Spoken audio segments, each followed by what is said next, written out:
भोजपुरिया समाज। जी हाँ भैया, आप सबके बता दी कि भोजपुरी के पावर स्टार पवन सिंह के गाना अभी काहे नहीं आवत। जी हाँ, आखिर काहे उनके गाना नहीं रिलीज हो चाहे नहीं आवत, जी हाँ भैया विस्तार तरीका से बतावे ला बनी ना आवे के कारण। और साफ तौर पे बता दी भैया, पहले पवन सिंह के गाना बहुत कम आवे, जहाँ फैंस सबके इंतजार है कि महीना में 4 गाना 3 गाना कम से कम मिले, वहां भी 1-2 ही गाना मिल पावत रहे।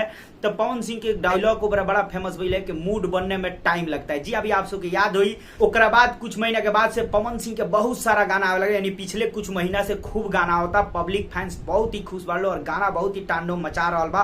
तब से लोग कहे लगल कि पवन सिंह के मूड बन गए बा। और फाइनली आप सबके बता दी, एक घड़ी कुछ दिन से सावन के गाना रिलीज भइले के बाद अभी तक कोनो एगो लोकगीत पवन सिंह के ना आइल। बहुत लोग ई सोचता और बहुत लोग ई कहत भी बा का बनल मूड खत्म हो गइल का। जी हाँ भैया, यानी बनल मूड खत्म हो गइल का, जौन मूड बन रहा है वो खत्म हो गइल का ऐसा।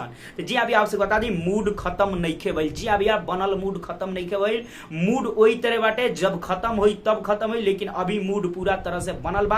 आप सबके बता दी, गाना ना आइले के कारण ई बा कि सबसे पहले की पावर स्टार पवन सिंह के बहुत सारा गाना के शूटिंग कंप्लीट बा। जी अभी लंदन जाए से पहले ही पवन सिंह बहुत सारा गाना के शूटिंग कंप्लीट कर ले बने, आप सबके बता दी, लेकिन गाना के डबिंग नहीं भइल। जी अभी यानी गाना की रिकॉर्डिंग नहीं भइल। जब रिकॉर्डिंग हो जाए, मतलब एक तरह से डबिंग हो जाए, वो गाना के शूटिंग कंप्लीट बा, बस पवन सिंह के आवाज में डबिंग नहीं के दूसरे के आवाज पर शूट कंप्लीट कर बाटे।